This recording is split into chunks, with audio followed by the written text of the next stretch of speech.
Le Moyen-Âge est à la mode et j'en suis très heureux parce que je crois que cette époque a été absolument décisive. Et si je m'étais retrouvé au Moyen-Âge, il m'aurait probablement fait frire sur un bûcher comme hérétique. Passion médiéviste, les hors-séries. Je comprends, ça change et ça ne change pas, quoi.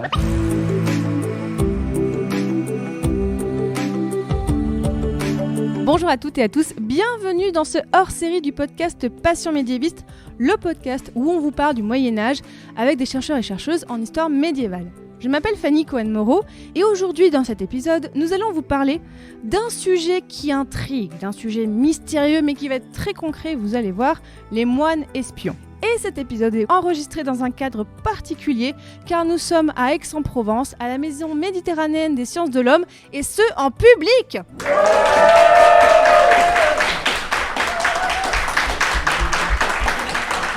Un public de folie, ils sont en folie. Et oui, cet épisode est produit en partenariat avec les étudiants du Master 2 Histoire à l'Université d'Aix-en-Provence dans le cadre d'un projet de recherche collectif.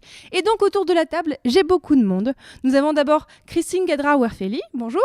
Bonjour. Donc vous êtes chargée de recherche au CNRS, spécialiste des récits de voyage et de pèlerinage, membre du LA3M, c'est ça qu'on dit ? LA3M, à la Maison méditerranéenne des sciences de l'homme d'Aix-en-Provence, puis aussi à mes côtés, Brice Jourdan-Calonne. Bonjour Brice. Bonjour. Brice, tu es en Master 1 Histoire aussi à l'Université Aix-Marseille, on commence à le comprendre, et tu travailles sur l'espionnage dans le cadre musulman. Et au bout de la table, on a aussi 3 étudiants du Master 2 Histoire de l'Université d'Aix-Marseille que vous allez entendre au fur et à mesure dans l'épisode, donc Amela Sarik, Marine Bonhomme et Christophe Gros. Et pour commencer, je m'adresse déjà aux 2 premiers invités donc, de ce podcast, de cet épisode hors série. Et pour qu'on comprenne bien les échanges ensuite, racontez-nous sur quel contexte historique et géographique est-ce que vous avez travaillé l'un et l'autre ? Alors je travaille surtout sur la fin du Moyen-Âge, du XIIIe au XVe siècle principalement, et sur les voyageurs occidentaux qui sont partis en Orient, soit l'Orient de la Terre Sainte, soit l'Orient beaucoup plus lointain de l'Inde ou de la Chine. Merci. Brice ? Et moi, je travaille surtout notamment du côté du Moyen-Orient, pratiquement jusqu'à l'Anatolie, puisque mon sujet prend le sultanat de Saladin jusqu'à celui de Baïbars, notamment, on va dire, entre les envoyés de Saladin et les Mamelouks de Baïbars. Donc là, on voit déjà que les moines espions, on ne va pas parler de tous les moines espions, de toute l'Europe, de tout le monde médiéval. Donc c'est important déjà qu'on pose un peu ce contexte historique et géographique au début. Alors, avant de parler aussi des moines, déjà parlons de l'espionnage en général. Sachant qu'on en a déjà parlé dans 2 épisodes de Passion médiéviste. Je renvoie vers l'épisode 5 sur les messagers de guerre avec Vincent Létumier ou dans l'épisode 25 sur l'espionnage pendant les croisades avec Valentin Baricot. Alors déjà aussi, comment est-ce qu'on peut définir l'espionnage et le renseignement dans un contexte médiéval ? C'est un peu difficile parce qu'il y a quand même beaucoup de mots médiévaux. Bien sûr, il y a espier, mais il y a aussi oreiller, écouter, ouïr, enquérir, et puis aussi beaucoup de termes pour les fonctions, exploratores, procuratores, nuncius, et même ambassador à la fin de la période qui nous intéresse, au XIVe siècle. Et puis il y a un certain nombre de personnes aussi. Il y a bien sûr des hommes d'armes, un petit peu le genre opération spéciale. Et puis il y a les marchands, les exilés ou réfugiés politiques, qui peuvent être assez nombreux, les officiers de police intérieure, des secrétaires ducaux ou communaux, et parfois même donc des moines. Alors ils s'informent pour des raisons diplomatiques, militaires, commerciales, parfois même scientifiques. Il y a un esprit de curiosité et d'évangélisation. Pour aller un peu plus vite, je dirais que l'espionnage est d'abord une activité conjoncturelle, dans le cadre des guerres, c'est le chef de guerre qui en commande quelques-uns juste pour l'opération, ou sur des opérations beaucoup plus longue durée, où effectivement des hommes sont missionnés pour aller chercher une information. Les premiers à faire ça, ce sont d'abord les communes italiennes, Venise vers 1260, Pise au XIVe siècle, et puis ensuite de ça, il y a les États qui vont progressivement mettre en place une administration, une armée permanente, au début du XVe siècle pour la France, donc c'est un petit peu tardif, et qui en conséquence vont commencer à mettre en place des cellules de renseignement. Et pour nous, la première source et la plus importante source, c'est ce que produisent les chancelleries. Tous ces hommes, etc., qu'on missionne, il y a des dépenses, et ça, elles sont suivies. Donc on a d'abord des livres de comptes, c'est la première source qu'on peut avoir finalement sur l'activité d'espionnage. Et puis il y a effectivement les traités diplomatiques et les correspondances qui ont pu les préparer, du moins pour les traités diplomatiques qui ont effectivement été perçus. Alors il y a aussi des ressources de traités plus philosophiques ou militaires ou théoriques, et parfois très anciens. Au Moyen-Âge, on lit encore certains auteurs romains, et un d'entre eux sera plus souvent utilisé, c'est Végès, qui est du 5e siècle et qui sera traduit en français au 14e siècle. Donc voilà, donc c'est quand même assez complexe en termes de mots, d'acteurs. Et donc, c'est une activité un petit peu multiforme et je crois qu'il va nous falloir largement 1 heure de ce podcast pour essayer de mieux comprendre ce qui peut en être compris. C'est ça, on ne pourra pas parler de tout, mais ça va être un peu comme une grande introduction au sujet. Quelles sont les premières traces médiévales qu'on a d'espionnage dans les sources ? Alors, il est difficile de remonter au premier acte d'espionnage parce que justement, cette vocation, ce domaine se voue donc à la dissimulation et au secret. Oui, par définition, oui. Et l'espion, en fait, il vient surtout de petits récits qui sont surtout des récits d'opérations d'espionnage. Et ces sources-là, on les trouve notamment aussi à l'Antiquité, comme Végès, mais on en trouve également sous l'Empire romain jusqu'à 6 fois déchu. Et là, on peut citer par exemple notamment la guerre des Gaules de Jules César. Il y a de l'espionnage dans la guerre des Gaules ? C'est mentionné ? Entre autres, oui, il parle notamment d'espionner, d'envoyer des personnes dans les clans, on va dire, j'allais dire celtes presque, mais c'est un peu ça. Mais c'est vraiment Végès, on va dire, qui marque un point d'appui, parce que Végès, donc mort en 450, il va avoir un traité qui s'appelle le De Re Militari, où il va vraiment se focaliser sur l'activité d'espionnage, son utilisation, mais aussi son instauration durable dans le pouvoir. Donc ça, je le dois notamment à Valentin Barico, que j'ai eu avant son livre, moi je dis, je l'ai eu bien avant son livre.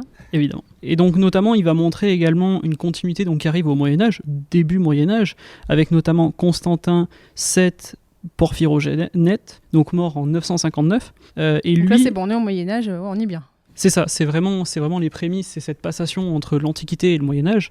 Et lui va notamment le faire dans son De Administrando Imperi. Donc c'est pareil, c'est un traité qui va surtout s'appuyer sur comment diriger un pouvoir, comment administrer réellement le pouvoir. Et c'est ici qu'on va voir les premières sources des espions qui apparaissent au Moyen-Âge dans un traité. Les derniers types de sources, donc comme j'ai dit, c'est surtout des récits, donc des cas ciblés. Et là notamment on peut citer Charlemagne, mort, juste pour rappeler, en 814.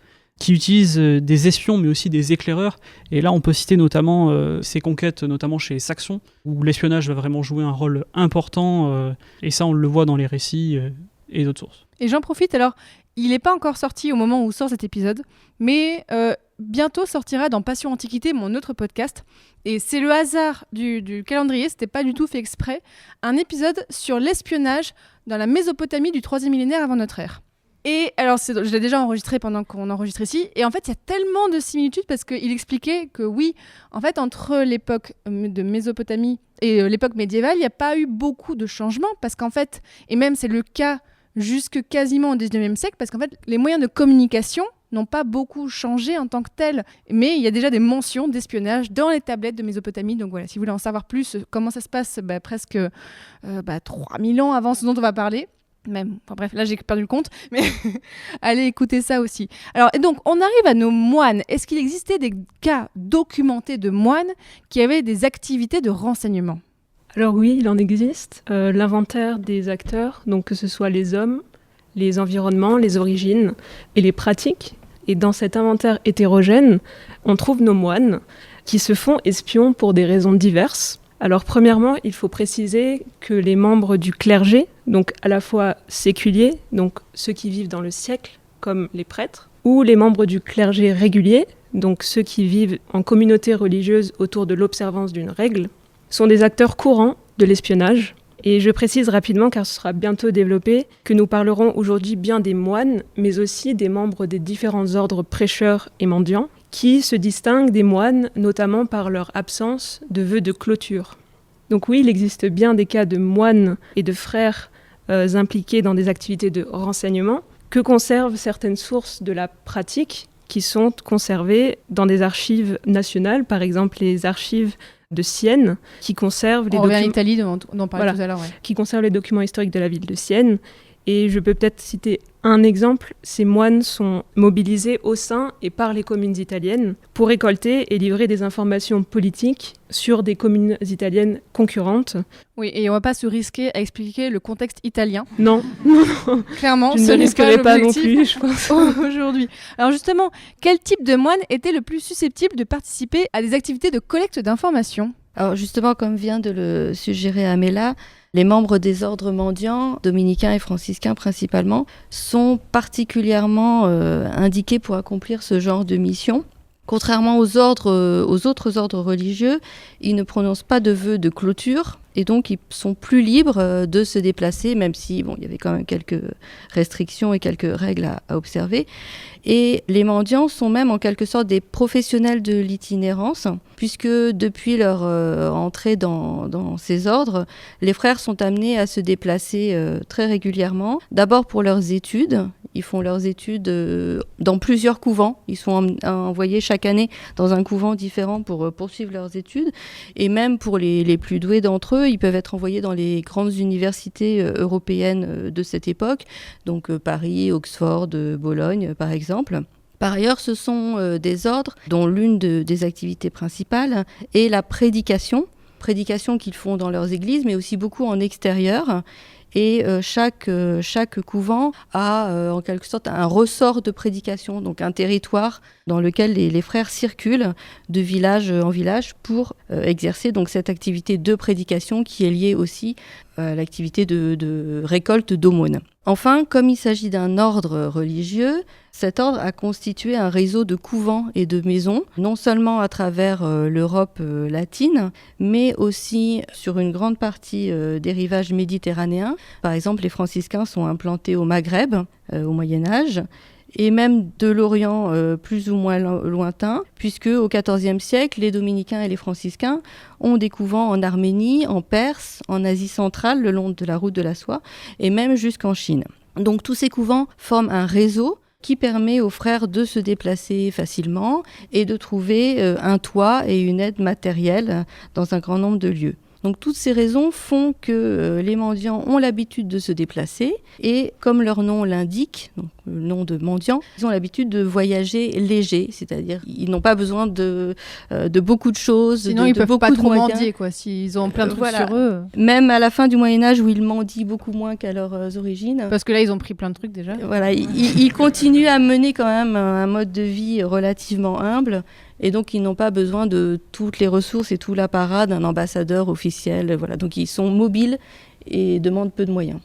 Et aussi, est-ce que là, on arrive aussi à voir une différence entre juste un messager et un espion ? Quand un messager est envoyé remplir une mission diplomatique un peu délicate dans des pays où c'est un peu compliqué, on peut supposer qu'il n'est pas seul un messager, mais qu'il doit aussi... une fois sur place, observer, se renseigner pour ensuite rendre des comptes à la personne qui l'a envoyé, le pape par exemple. Oui, là c'est vraiment le contexte géopolitique qui peut nous renseigner un petit peu. Et je voudrais rajouter également que c'est aussi en recoupant des sources qui ne sont pas spécialement en accord l'une d'elles, donc par exemple ça peut être des sources économiques et des récits, ou des sources de voyage et autres. C'est vraiment en faisant ce travail de recouper ces sources-là, de retracer ces voyages, ou du moins essayer de le faire au mieux, c'est toujours un peu compliqué. Il y a un vrai travail aussi de recueillement, un peu, j'ai envie de dire, un peu à la manière des espions, donc pour essayer de comprendre un petit peu comment ça fonctionne. Tu fais toi-même des actes d'espionnage en espionnant les moines espions, ça devient très... Espionnant les sources des moines espions, ouais. Oui, Marine ? Après, tu as aussi des sources qui font explicitement mention justement de cette activité-là d'espionnage. Pour rester dans le contexte des États latins d'Orient, après la mort de Baudouin V en 1186, il y a dans les chroniques d'Ernoul et de Bernard le Trésorier. Donc Ernoul était dans certains manuscrits assimilé à l'écuyer de Balian d'Ibelin. Donc pour ceux qui connaissent Kingdom of Heaven et ce cher Orlando Bloom, voilà, on est dans ce cadre-là. On l'embrasse évidemment. Je connais ta ferveur pour Orlando. Je parlais du chroniqueur médiéval, voyons. Mais voyons. Quelle question.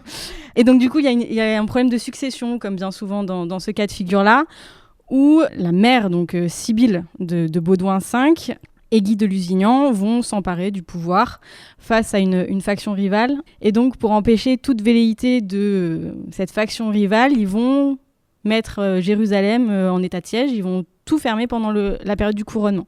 Et donc, dans la chronique, et là, on va être dans le proverbe « l'habit ne fait pas le moine », cette faction rivale va envoyer un shérif déguisé en moine qui va s'infiltrer par la léproserie pour aller assister à ce Donc fameux... là, c'est risqué quand même. C'est hein. risqué. Il y a un faux moine pour passer par là. Et il va s'infiltrer pour aller justement voir ce qui se passe lors de ce couronnement et qui ensuite va ressortir par là où il est rentré et va aller délivrer ces informations. Et c'est expliqué tel quel dans la source.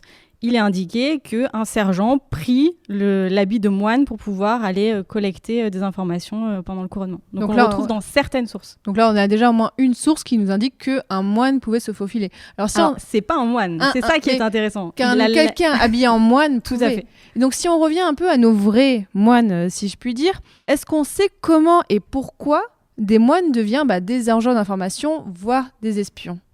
Alors, la plupart du temps, il s'agit sans doute d'une conjonction entre l'opportunité et les compétences. L'opportunité, c'est-à-dire un moine ou un frère se trouve au bon endroit, à l'endroit sur lequel on veut recueillir des informations. Il fréquente les personnes qui sont visées par cette recherche d'informations. Et il peut aussi avoir des capacités spécifiques, par exemple des capacités linguistiques qu'il a pu acquérir sur place aussi, quand il s'agit d'une mission dans un autre pays. Au Moyen-Âge, on n'a pas de formation spécifique pour devenir espion, évidemment. Donc c'est avant tout la situation, comme on l'a dit, une situation politique qui peut être un peu compliquée, ou l'occasion qui fait qu'un moine ou un frère devient espion. Et ce qu'il faut penser aussi, c'est que très souvent, c'est une activité temporaire, pas des espions qui sont des espions professionnels. Ça peut être très limité. Ça peut être Ou alors ils limité étaient très forts et on ne le sait pas. Peut-être aussi. Mais sinon, je pense que la plupart des cas, c'est limité à une ou quelques missions. Et puis après, le moine poursuit sa carrière de moine comme les autres moines. Donc il n'y a pas vraiment de moine espion professionnel. Et alors, pour qui travailler les moines? Parce qu'on l'a un petit peu dit, mais est-ce que c'était pour eux-mêmes? Est-ce que c'était pour leur ordre religieux? Ou peut-être pour... Enfin, on a parlé du pape tout à l'heure, mais est-ce qu'on sait pour qui travaillaient ces moines? Alors oui, on le sait, et au nombre de moines et de frères mobilisés, en fait, il y a autant d'acteurs, d'institutions, de communautés, de groupes d'individus, ou d'individus qui font usage d'espions.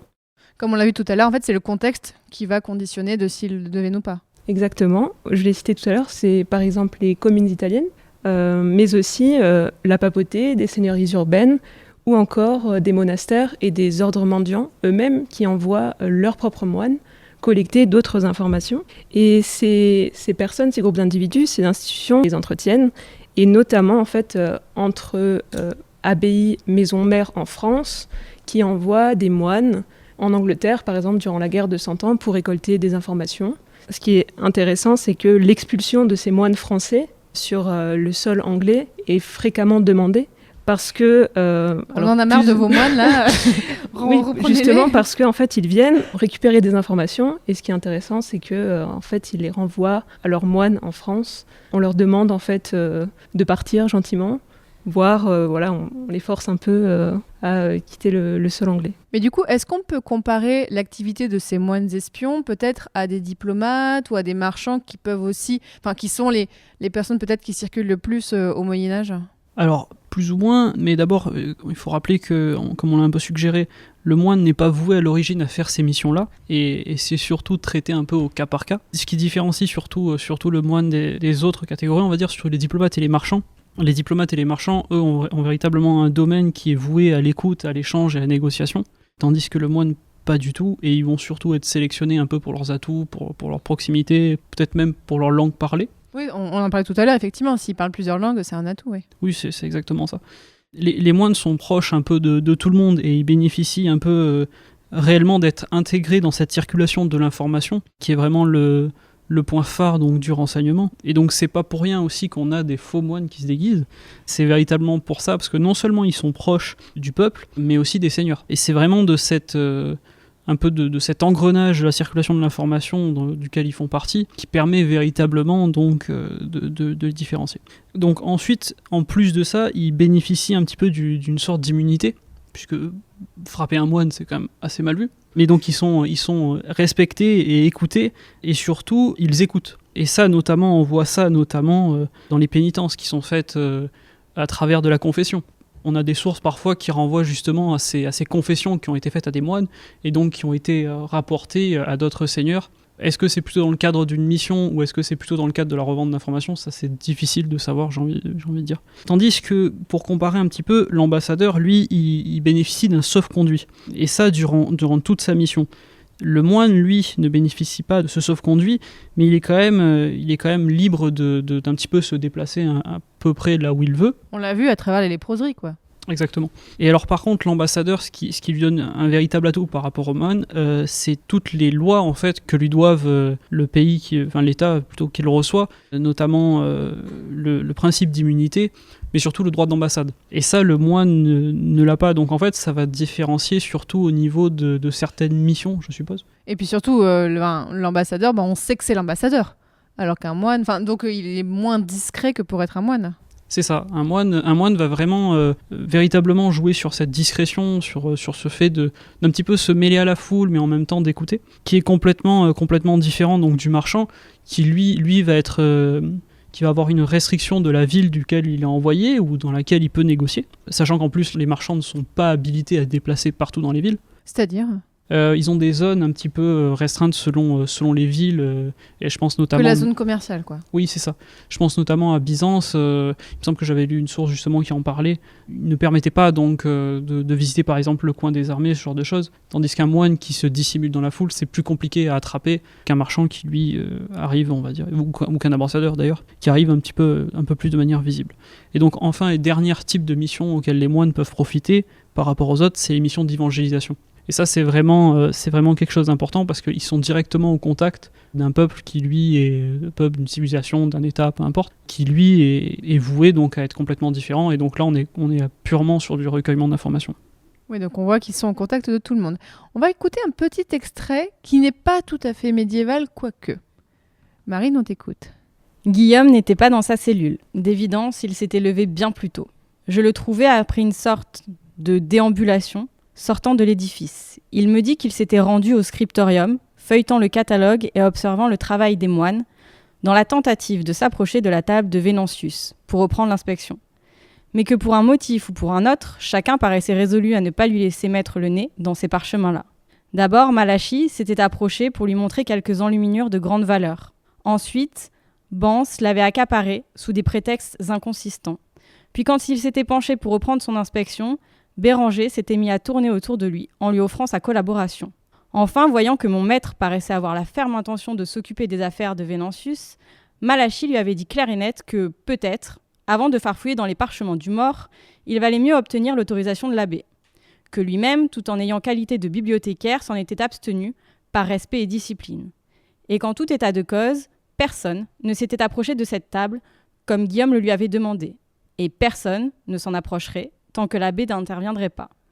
Guillaume lui avait fait remarquer que l'abbé lui avait donné licence d'enquêter dans toute l'abbaye. Malachie avait demandé non sans malice si l'abbé lui avait aussi donné licence de circuler librement dans le scriptorium ou, à Dieu ne plaise, dans la bibliothèque. Donc là, on voit le cas d'un moine qui se balade partout. C'était un extrait du Nom de la Rose, donc le roman d'Umberto Eco qui a été publié en français en 1980.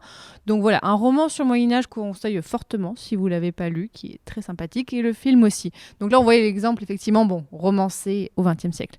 Quelque chose qui est quand même intéressant depuis tout à l'heure, parce qu'on parlait donc de ces moines qui peuvent faire de l'espionnage, mais ce qu'on se demande peut-être, c'est que, normalement, un moine, c'est censé avoir des missions un peu spirituelles. Et est-ce que ça n'entre pas du coup en conflit avec ces activités d'espionnage ? Alors pour reprendre d'abord ce que disait Madame Gadra, finalement, c'est peut-être que si l'habit ne fait pas le moine, les compétences par contre vont faire le moine peut-être espion, mais au moins évangélisateur et autres. Et je prendrai deux exemples un petit peu aux bornes de la période qui nous intéresse, 13e, 15e siècle, avec d'un côté Raymond Lulle, qui est donc frère laïque franciscain, c'est un tertiaire, c'est aussi un philosophe, un diplomate. Il maîtrise 4 ou 5 langues aisément. Il est ambassadeur en Tunisie, il ira à Bougie, à Tunis. Et il écrit énormément. On a quelque chose comme 200 manuscrits de sa part, dont le livre de l'ami et de l'aimé. Et ce sont tous ces ouvrages. Et à la fin de la période d'abord, pour terminer, je vous citerai aussi Nicolas de Cuse, qui est cardinal, donc lui aussi un clerc, et qui va, entre autres, lui aussi écrire beaucoup, et va nous laisser un crible du Coran, c'est-à-dire qu'il va faire un argumentaire, il va le lire. Il va le lire dans le texte, donc en arabe. Il va bien sûr le réfuter, soyons francs, hein, il parle de son point de vue, mais il va aussi être ambassadeur, il va voyager. Et donc ses compétences lui permettent, bien sûr, ayant compris ces textes et les ayant au moins analysés, certes d'un point de vue très partial, il ne faut pas s'en cacher, ils vont essayer de discuter et j'aurais tendance à dire que finalement, si conflit il y a dans leur évangélisation, c'est peut-être à la fois parce qu'ils ont beaucoup lu, mais ils n'ont peut-être pas forcément été entendus, et de l'autre côté, parce que les sociétés musulmanes qui les accueillent dans le cadre de leurs ambassades ou de leurs travaux de discussion et d'exégèse, sentent que leurs questions débordent ce que eux estiment être le domaine du religieux. Et le conflit, il viendra de là, beaucoup plus que d'un conflit interne aux franciscains ou interne à l'Église avec Nicolas de Cus sur la nuance entre est-ce que j'évangélise, est-ce que je suis missionnaire, est-ce que je suis simplement spirituel, est-ce que je suis espion, etc. Donc la notion de conflit, elle est beaucoup plus dans la manière dont c'est perçu. Donc, on a parlé des compétences, effectivement, linguistiques et tout ça, mais est-ce qu'on a peut-être d'autres idées de compétences qui étaient nécessaires ? Les compétences linguistiques, effectivement, on en a parlé. Pour revenir aux ordres mendiants, donc qui étaient des ordres tournés vers la prédication, vers l'évangélisation, ils ont compris très tôt l'importance de cet apprentissage des langues.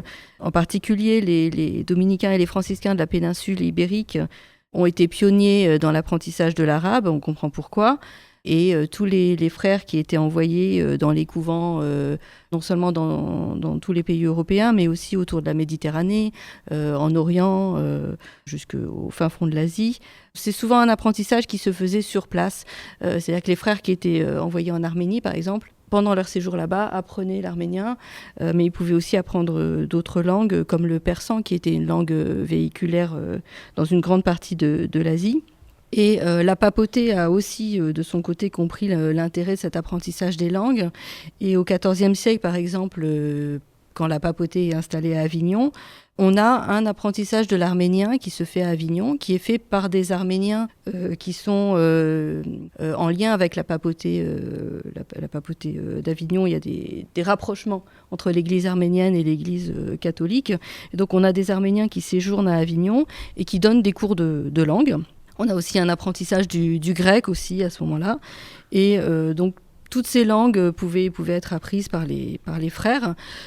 Le premier objectif de cet apprentissage de langue, c'est évidemment l'évangélisation et la prédication, mais cela pouvait servir aussi à d'autres occasions et d'autres activités. Pour ce qui est des autres compétences, les mendiants, pour rester sur eux, sont aussi des professionnels de la parole. Donc, la prédication est au cœur de leur activité, comme je l'ai dit tout à l'heure. Donc, ils sont entraînés à prêcher, à parler en public et surtout à convaincre leur auditoire.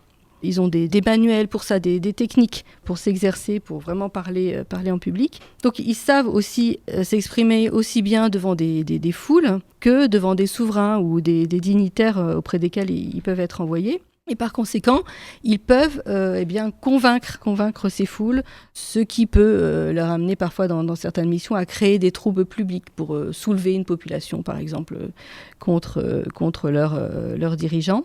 Comme on l'a vu aussi un petit peu avec Brice notamment, les moines et les frères apprennent à se fondre dans les populations locales. En tout cas, ceux qui sont envoyés en Orient ont acquis des privilèges de la papauté qui leur permettent de passer ainsi inaperçus. Par exemple, en 1237, le pape Grégoire IX promulgue la bulle Cum ora undecima, qui est une bulle spécialement pour les missionnaires, et qui leur accorde des dérogations à la discipline. Ils ont le droit, par exemple, de porter la barbe, de se vêtir d'habits laïques, et d'avoir avec eux des sommes d'argent qui leur permettent de subvenir à leurs besoins, mais aussi d'acheter des cadeaux éventuellement pour remplir une mission diplomatique. Le port de la barbe est particulièrement important en Orient. Donc les moines et les frères, normalement, sont rasés. Mais en Orient, ils ont le droit de porter la barbe. Non seulement ça leur permet d'acquérir une certaine autorité, parce qu'en Orient, quelqu'un qui n'a pas la barbe, c'est pas un sage, c'est pas quelqu'un qui a une autorité. Et par ailleurs, ça leur permet de passer davantage inaperçus parmi la population, de se faire moins remarquer. C'est hyper intéressant, effectivement, cet exemple d'adaptabilité. Et est-ce qu'on a peut-être des exemples de filières, on va dire peut-être, alors même si on a dit qu'il n'y avait pas d'espions professionnels, mais est-ce qu'on a peut-être des endroits où ça pullulait d'espions en particulier ? Donc, au sens d'une organisation qui est faite pour le renseignement et la remontée d'informations secrètes. On n'a pas trouvé, moi du moins, j'ai pas trouvé d'évidence de cela. Ce que je dirais, c'est que les moines, les ordres mendiants, ils sont missionnés par une autorité supérieure, généralement le pape, sur des missions longues, et ils envoient des écrits, des réponses. Donc il y a une remontée d'informations. Cette information devient un renseignement en fonction, finalement, de la manière dont elle a été utilisée. Est-ce qu'elle va être effectivement efficace pour un traité, pour une opération commerciale, une opération militaire? Elle est devenue à ce moment-là un renseignement. Sinon, c'est jamais qu'un moment de culture.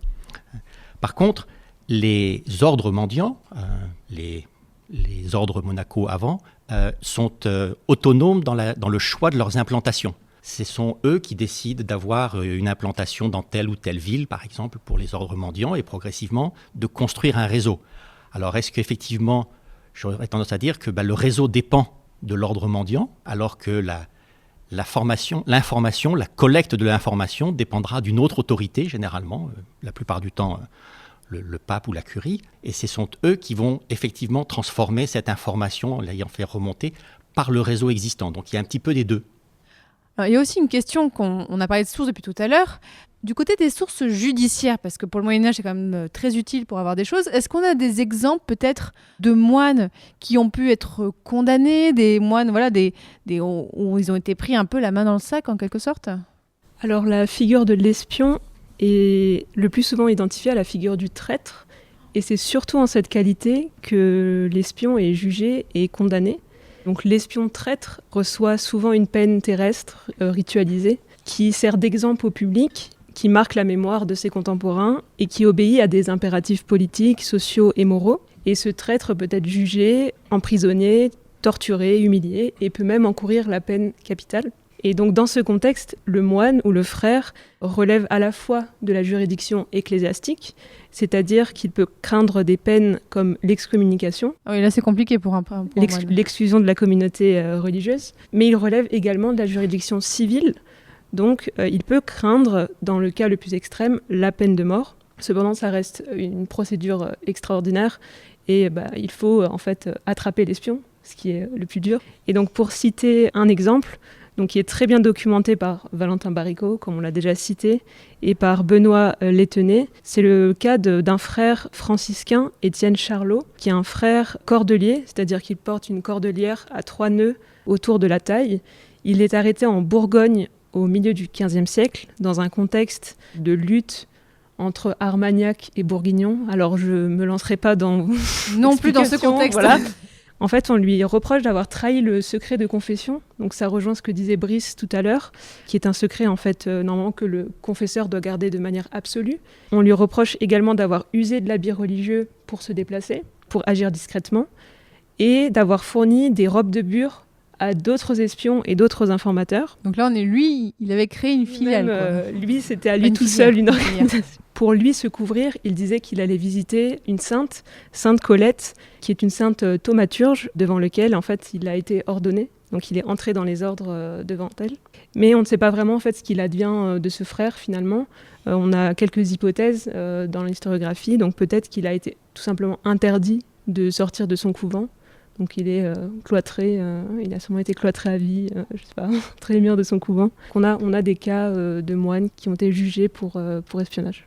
Donc là, on a parlé des sources judiciaires. Quelle autre source on peut avoir qui nous permet de documenter les pratiques d'espionnage à l'époque médiévale ?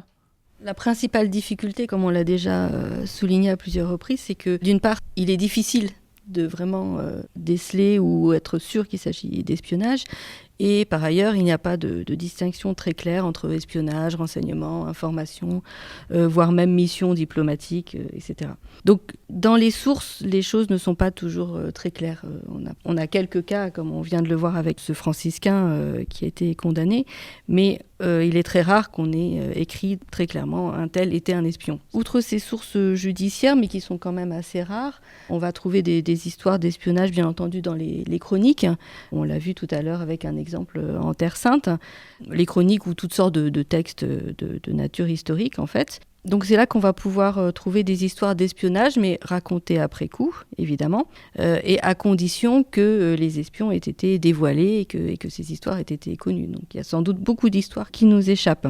Un autre type de source qui a été mentionné aussi juste avant, ce sont les registres comptables, dans lesquels on va avoir peu de renseignements sur les objectifs des missions, mais on va pouvoir trouver le nom des agents, les dates de leur mission, l'endroit où ils ont été envoyés et les moyens mis à leur disposition.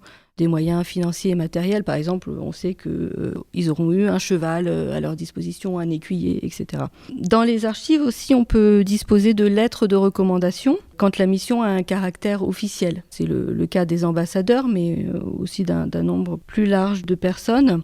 Pour donner un exemple, quand le pape Innocent IV envoie le franciscain Lope Fernandez de Haïn à Marrakech, on est en 1246, il l'envoie comme pour être évêque de Marrakech. Il lui fournit aussi tout un ensemble de lettres de recommandation qui sont adressées à plusieurs destinataires. Donc les chrétiens locaux, ceux qui vivent à Marrakech, les souverains espagnols, puisqu'il va passer par la péninsule ibérique pour se rendre au Maroc, et bien entendu les souverains maghrébins, et en particulier ce qui est appelé dans les sources le roi de Marrakech, donc auprès de qui il va se rendre. Et donc ces lettres de recommandation garantissent aux missionnaires une circulation libre et sauve à travers tous ces territoires et un bon accueil de la part des souverains maghrébins en particulier, auprès de qui il est envoyé donc pour être évêque, mais aussi pour accomplir une mission diplomatique et aussi, on pense bien, une mission de renseignement, puisque on sait que quelques années auparavant, à la papauté en tout cas, a couru une rumeur comme quoi le souverain maghrébin serait prêt à se convertir. Bon, une rumeur tout à fait infondée, mais on peut penser que le franciscain qui est envoyé est censé vérifier la réalité de cette rumeur et voir comment est-ce qu'il serait possible peut-être de convertir justement ce souverain. Enfin, il y a une autre source importante, des textes que les missionnaires, que les moines ont pu écrire eux-mêmes après leur retour. C'était une de mes questions, effectivement, si on avait des textes écrits par les moines eux-mêmes. Oui, on ne va pas avoir des rapports de mission. Alors, jour 1, j'ai fait ça. Pas des rapports d'espionnage, en tout cas, mais pendant leur voyage ou leur mission, ils ont pu acquérir un certain nombre de connaissances et peuvent les mettre par écrit à leur retour. Et là, je voudrais vous parler de l'exemple de Jean de Plancarpin, ou Giovanni dei Piano Carpini, parce que c'est un Italien. Et ça fait plus classe tout de suite. C'est lui aussi un franciscain, et alors on est presque dans les mêmes années, puisqu'il est envoyé en 1245, donc par le même pape Innocent IV, mais lui, il est envoyé auprès des Mongols, donc une toute autre direction. À cette date-là, les Mongols venaient de ravager une grande partie de l'Europe centrale et orientale. Ils avaient fait des massacres, des combats terribles dans les actuelles Pologne, Hongrie, Bulgarie, etc. Donc le pape décide d'envoyer des franciscains. Le pape a envoyé des moines, oui, façon mongole. Oui, mais il n'avait pas peur qu'ils reviennent décapités, en fait, les moines. Il s'est peut-être dit que justement les moines... Et alors Plancarpin en particulier a été choisi parce qu'à cette époque-là, il se trouve dans l'Allemagne actuelle, justement pour installer l'ordre franciscain dans ces régions et aussi pour évangéliser et prêcher. Donc il connaît bien, non pas les Mongols, mais en tout cas l'Europe orientale, et en particulier, il a déjà un réseau de relations dans ces régions. Et donc, il accomplit sa mission. Il revient en vie. Et lors de son voyage retour... Mais avec un doigt en moins, non ? Pardon. Non. Pas, ça, c'est un autre franciscain qui a des doigts de pied en moins, mais c'est parce qu'il gelait très fort en Mongolie, mais c'est une autre histoire. Donc, Plancarpin revient vivant, sain et sauf. Et lors de son voyage retour, il va transmettre les informations qu'il a acquises auprès de plusieurs personnes. D'abord en Hongrie au roi Béla IV, puisque ce roi, il est en première ligne face aux Mongols. Le franciscain Plancarpin lui transmet déjà à lui toutes les informations qu'il a acquises. Et ensuite, donc, de retour à Lyon, puisque c'est à Lyon que le pape se trouve à ce moment-là. Donc il transmet toutes ces informations au pape.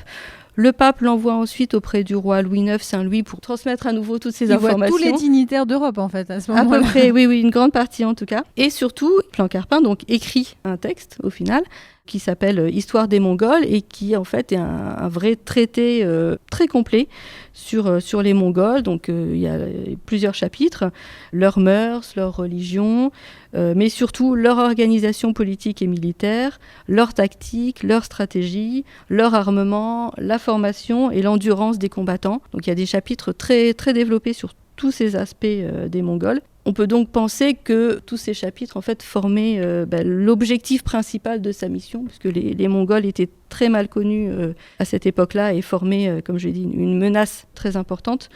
On peut penser que ce texte est vraiment le résultat d'une mission qui était une mission diplomatique, d'évangélisation, mais sans doute surtout de renseignement. Et on peut le remercier, effectivement. Marine, tu voulais dire quelque chose ? Oui, du coup, pour recouper ce que disait Madame Greda-Werfeli, il y a un autre exemple, alors je me délocalise un petit peu au nord, dans les terres anglo-saxonnes au XIIIe siècle.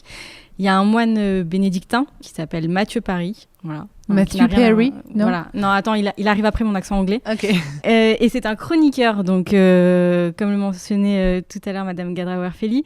Donc la chronique, pour rappel, c'est un récit sous forme chronologique avec des événements qui se succèdent, qui bien évidemment est un petit peu biaisé. Donc voilà. Et donc dans sa chronique pour l'année 1241, Mathieu Parry relate une tentative du pape, donc Grégoire IX, d'aller imposer une église à des moines, et c'est là qu'arrive mon accent anglais, de Peterborough, voilà. Et donc du coup, il va envoyer des émissaires avec des lettres qui contiennent aussi bien des promesses que des menaces, et en leur demandant à ces moines d'accepter en toute discrétion, surtout, de payer cette redevance, et surtout sans prévenir le roi, bien évidemment. Donc le roi qui à cette époque est Henri III. Et donc dans la chronique, bien évidemment, et là c'est ça qui est intéressant, c'est que les moines refusent de payer cette redevance au pape, quand même. Ah ouais, les moines refusent un truc au pape, quoi. Et attends, c'est pas fini. Et donc, qu'est-ce qu'ils font ? Ils préviennent leur abbé, ils gagnent du temps. Leur abbé envoie un messager au roi.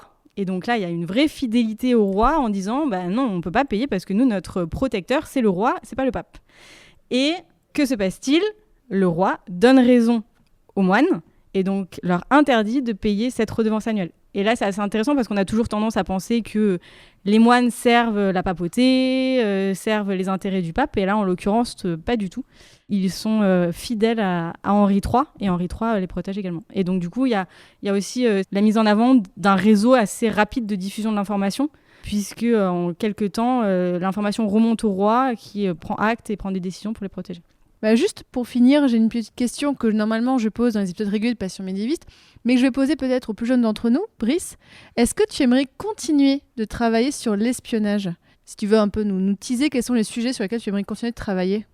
Déjà, le sujet que je travaille, il est loin d'avoir livré un peu tous ses recoins, on va dire. Parce que déjà, moi, je travaille donc principalement sur un traité. Un traité écrit par un monsieur qu'on appelle Al-Arawi, qui est un peu noté comme un ascète vagabond, et qui, lui, est un proche de Saladin. Donc Saladin, tu peux nous redire qui était Saladin ? Saladin, qui est le sultan qui va repousser les croisés après la prise de Jérusalem. Et donc tu travailles sur quelqu'un qui est proche de Saladin. C'est ça, du moins il a l'air d'être proche dans les sources, il a l'air d'être quelqu'un d'assez proche de Saladin. Et ce monsieur-là, il est un peu tout particulier. Il faut savoir que c'est un pèlerin et qu'il a fait également des traités de pèlerinage, des traités un peu géographiques, donc un peu étrange quand même pour un monsieur qui a sa place dans le renseignement. Mais en plus de ça, il va donc rédiger ce fameux traité qui est un petit peu un miroir au prince un peu avant l'heure. Et il donne vraiment une part très importante aux activités d'espionnage et de renseignement. Et il va notamment expliquer à qui faire confiance. Donc c'est un conseil, il donne des conseils en fait à un sultan. On ne sait pas exactement à qui ça aurait été écrit. Probablement, selon la personne qui l'a traduite, donc Janine Sourdel-Tomine, il aurait été fait, on va dire, pour le 4e fils de Saladin. On n'en est absolument rien de sûr, à peu près autour de 1215.